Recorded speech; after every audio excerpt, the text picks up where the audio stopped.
Oke, baik. Assalamualaikum warahmatullahi wabarakatuh. Alhamdulillahirabbil alamin. Assalatu wassalamu ala mursalin wa ala alihi wa sahbihi ajmain. Amma ba'du. Alhamdulillah, puji syukur kita panjatkan kehadirat Allah Subhanahu wa taala yang mana pada hari ini kita masih diberi kesempatan, kesehatan untuk hadir di kegiatan presentasi yang insyaallah dilaksanakan oleh kelompok pertama, yaitu Mas Aldi dan Sri Ayu. Baik, pada kesempatan kali ini, yaitu saya sebagai moderator sekaligus pemateri pertama akan menjelaskan tentang pengertian wakaf. Wakaf berasal dari kata Arab waqaf yang berarti menahan, berhenti atau diam. Maksud dari menahan adalah untuk tidak diperjualbelikan, dihadiahkan atau diwariskan. Wakaf adalah suatu ungkapan yang mengandung penahanan harta miliknya kepada orang lain atau lembaga dengan cara menyerahkan suatu benda kepada orang lain dengan lembaga cara menyerahkan yang kekal zatnya untuk diambil manfaatnya untuk kebaikan. Secara hukum, wakaf tidak berbeda dengan amal jariah, yaitu menyedekahkan harta benda pribadi untuk kepentingan umum. Namun, jika dilihat dari sifatnya, wakaf tidak sekedar berbagai harta seperti kegiatan amal pada umumnya. Wakaf memiliki nilai manfaat yang lebih tinggi dan mampu menjangkau lebih banyak orang. Salah satu bentuk harta yang manfaatnya besar dan paling umum untuk disedekahkan bagi kepentingan umum. Contohnya itu seperti tanah dapat dipergunakan untuk membangun tempat ibadah, lembaga pendidikan, atau bahkan area pemakaman. Nilai guna tanah tidak termakna waktu dan dapat digunakan hingga terus. Wakaf tanah dapat berupa hak guna secara penuh atau sebagian dengan batas waktu tertentu. Yang kedua, ruang lingkup hukum wakaf. Dasar hukum pewakafan dalam Islam adalah sebagai berikut.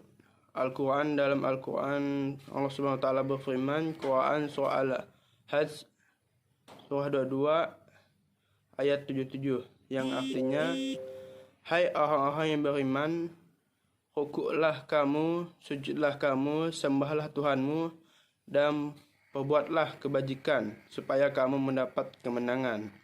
Berdasarkan ayat di atas, penulis menyimpulkan bahwa selain kita sebagai orang-orang yang beriman, kita dianjurkan untuk rukun adalah salah satu perbuatan yang tidak boleh dilakukan kepada selain Allah SWT. Sebab itu termasuk juga sebagai ibadah, seperti halnya ibadah sujud. Berbuatlah kebajikan suatu perbuatan, tindakan, kesadaran, dan tegang rasa dari seorang terhadap orang lainnya yang sama-sama hidup di dunia serta penghalang didapatkan dari perbuatannya. Hadis Rasulullah SAW, dasar hukum wakaf dalam hadis yaitu tentang kisah Umar bin Khattab ketika memperoleh tanah di Khaybar setelah ia meminta petunjuk Nabi tentang tanah tersebut. Khaybar setelah ia meminta petunjuk Nabi tentang tanah tersebut, Nabi menunjukkan untuk menahan asal tanah dan menyedekahkan hasilnya.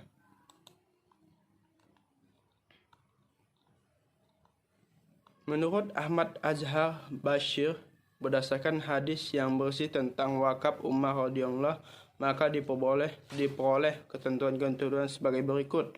Yang pertama, harta wakaf harus tetap tidak dapat dipindahkan kepada orang lain, baik dijual belikan, dihibahkan maupun diwariskan.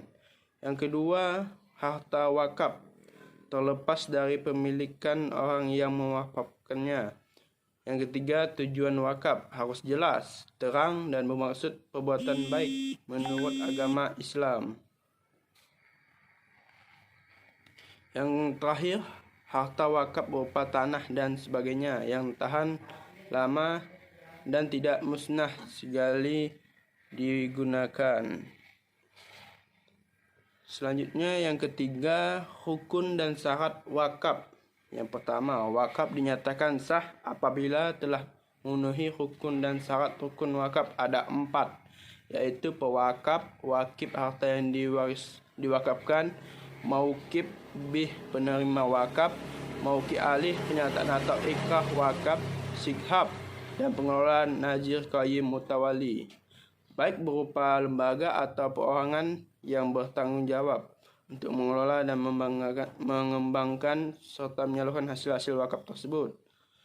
Sedangkan dalam Undang-Undang Nomor 41 Tahun 2004 tentang wakaf yang pasal 6 menyatakan bahwa wakaf dilaksanakan dengan memenuhi unsur-unsur sebagai berikut. Yang pertama, A. Wakif, orang yang mewakafkan. Amalan wakaf pada hakikatnya adalah tindakan tabaruk, mendermakan harta benda. Karena itu syarat seorang wakif cakap melakukan tindakan tabaruk artinya sehat akalnya, dalam keadaan sadar, tidak dalam keadaan terpaksa, dan telah mencapai umur balik, dan wakif adalah benar-benar pemilik harta yang diwakafkan. Oleh karena itu wakaf yang gila, anak-anak yang terpaksa atau dipaksa tidak sah wakafnya. Yang kedua, nazir. Setiap orang muslim pada dasarnya dapat menjadi nazir asal saja ia berhak melakukan tindakan hukum. Adapun mengenai ketentuan nazir sebagai berikut tercantum pada pasal 9 Undang-Undang Nomor 41 Tahun 2004. Meliputi nazir tersebut: pertama, perorangan; kedua, organisasi atau badan hukum. Nazir adalah organisasi atau badan hukum, maka nama dan identitas nazir tersebut sebagaimana dimaksud pada ayat 4 huruf B yang dicantumkan dalam akta adalah nama yang ditetapkan oleh pengurus organisasi atau badan hukum yang bersangkutan. Nazir sebagaimana dimaksud dalam pasal 10 ayat 1 terdiri dari perorangan yang harus memenuhi syarat-syarat sebagai berikut: warga negara Indonesia atau WNI, beragama Islam, sudah dewasa dan sehat jasmani, tidak berada di bawah pengampunan, dan bertempat tinggal di kecamatan tempat letak benda yang ada diwakafkannya. Yang C, harta benda wakaf mauqif bih. Mauqif dipandang sah apabila merupakan harta bernilai tahan lama yang dipergunakan dan hak milik wakaf murni. Benda yang diwakafkan dipandang sah apabila memenuhi syarat-syarat sebagai berikut. Pertama, benda harus memiliki nilai guna, tidak sah hukumnya suatu yang bukan benda, misalnya hak-hak yang bersangkut paut dengan benda seperti hak irigasi, hak lewat hak pakai, dan hak lain sebagainya. Tidak sah pula mewakafkan benda yang tidak berharga menurut syarat, yaitu benda yang tidak boleh diambil manfaatnya seperti benda memabukkan dan benda-benda haram lainnya. Yang kedua, benda tetap atau benda bergerak secara umum yang dijadikan sandaran golongan Syafi'iyah dalam mewakafkan bertanya dilihat dari kekekalan fungsi atau manfaat dari harta tersebut. Yang ketiga, benda yang diwakafkan harus tertentu atau diketahui oleh akad wakaf. Yang keempat, benda yang diwakafkan benar-benar telah memiliki tetap al-mutamun, wakif orang yang mewakafkannya.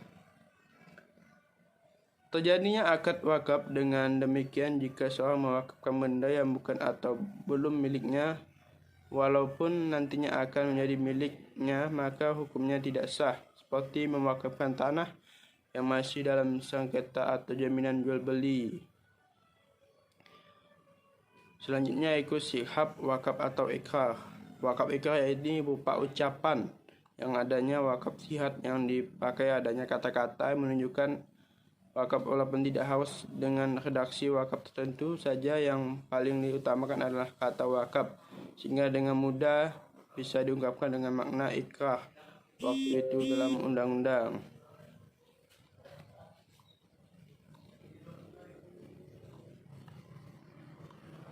Selanjutnya wakaf dalam Undang-Undang Nomor 41 Tahun 2004 Pasal 22 tentang Peruntukan harta wakaf yaitu sasaran dan kegiatan ibadah, sasaran dan kegiatan pendidikan dan kesehatan, bantuan kepada fakir dan miskin, kemajuan kesejahteraan umum, anak-anak, tempat pengajian anak-anak, tempat sholat dan sarana dalam kegiatan pendidikan yaitu seperti sekolah, kegiatan kesehatan, pemanfaatan yang dilakukan dapat berkembang dalam keadaan ekonomi dan hasilnya dapat disalurkan kepada fakir miskin dan terlantar dan kemajuan ekonomi umat lainnya yang tidak menyalahi aturan dalam Islam. Oke, terima kasih. Oke, mungkin selanjutnya saya serahkan kepada Sri Ayu sebagai pemateri kedua. Macam-macam jenis wakaf. Di sini ada 4 macam jenis wakaf. Yang pertama, wakaf berdasarkan peruntukan, jenis harta, waktu, dan penggunaan harta yang diwakafkan. Yang pertama, wakaf berdasarkan peruntukan. Berdasarkan peruntukan terdapat 2 wakaf yang mesti diketahui, yakni wakaf ahli dan khairi. Wakaf ahli sendiri adalah wakaf yang tujuannya diperuntukkan untuk kepentingan dan jaminan sosial dalam lingkungan kerabat sendiri dan keluarga. Wakaf seperti ini juga disebut wakaf zuri. Apabila ada seseorang mewakafkan sebidang tanah kepada anaknya, lalu kepada cucunya, wakafnya sah dan yang berhak mengambil manfaatnya adalah mereka yang ditunjuk dalam pernyataan wakaf tersebut. Wakaf jenis ini atau wakaf ahli atau zuri kadang-kadang juga disebut wakaf a'lal aulad, yaitu wakaf yang diperuntukkan bagi kepentingan dan jaminan sosial dalam lingkungan keluarga dan lingkungan kerabat sendiri.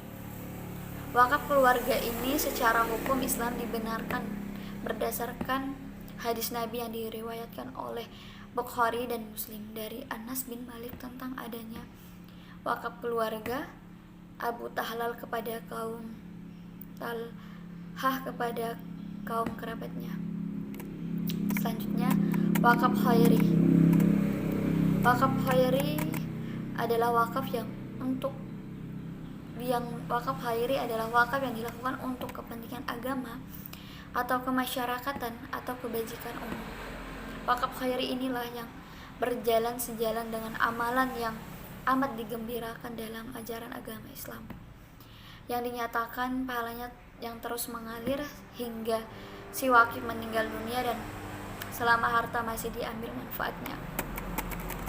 Selanjutnya, wakaf berdasarkan jenis harta. Wakaf berdasarkan jenis harta dibagi ke dalam 3 kelompok, yakni benda tidak bergerak, benda bergerak selain uang, dan benda bergerak berupa uang. Tidak bergerak yaitu yang pertama, hak atas tanah, hak milik strata titel, hak guna bangunan, hak guna usaha, dan hak pemilik. Yang kedua, hak bangunan atau bagian bangunan atau satuan rumah susunan. Yang ketiga, tanaman atau benda yang berhubungan dengan tanah. Dan yang terakhir, benda tidak bergerak lainnya. Benda bergerak selain uang yaitu logam mulia, surat berharga, kendaraan, hak atas kekayaan intelektual, hak sewa, dan benda bergerak lainnya sesuai dengan ketentuan syariah dan peraturan perundang-undangan yang berlaku, seperti mushaf, buku, dan kitab. Yang terakhir, benda bergerak berupa uang, wakaf tunai, cash wakaf. Baik, selanjutnya wakaf berdasarkan waktu. Terdapat 2 macam wakaf berdasarkan waktu, yakni mu'abbad, yang mana wakaf yang diberikan untuk selamanya. Yang kedua, mu'aqqad adalah wakaf yang diberikan dalam jangka waktu tertentu. Dan yang terakhir, wakaf berdasarkan penggunaan harta yang diwakafkan. Berdasarkan penggunaan harta yang diwakafkan, wakaf dikelompokkan menjadi 2 macam, yaitu ubasyir atau zati, dan yang kedua mistismari.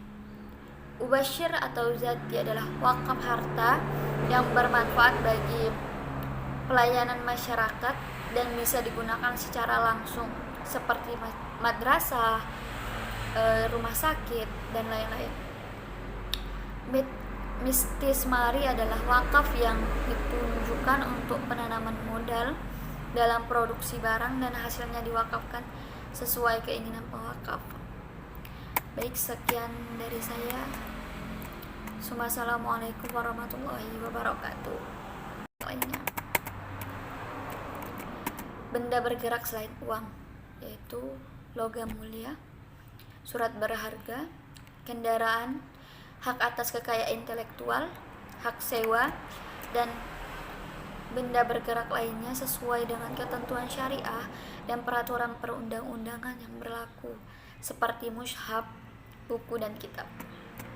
Yang terakhir, benda bergerak berupa uang, wakaf tunai, cash wakaf. Baik, selanjutnya wakaf berdasarkan waktu. Terdapat dua macam wakaf berdasarkan waktu, yakni mu'abbad, yang mana wakaf yang diberikan untuk selamanya. Yang kedua, mu'aqqad, adalah wakaf yang diberikan dalam jangka waktu tertentu. Dan yang terakhir, wakaf berdasarkan penggunaan harta yang diwakafkan. Berdasarkan penggunaan harta yang diwakafkan, wakaf dikelompokkan menjadi dua macam, yaitu ubasyir atau zati, dan yang kedua mistismari. Ubasyir atau zati adalah wakaf harta yang bermanfaat bagi pelayanan masyarakat dan bisa digunakan secara langsung seperti madrasah, rumah sakit, dan lain-lain. Mistismari adalah wakaf yang ditunjukkan untuk penanaman modal dalam produksi barang dan hasilnya diwakafkan sesuai keinginan pewakaf. Baik, sekian dari saya. Assalamualaikum warahmatullahi wabarakatuh.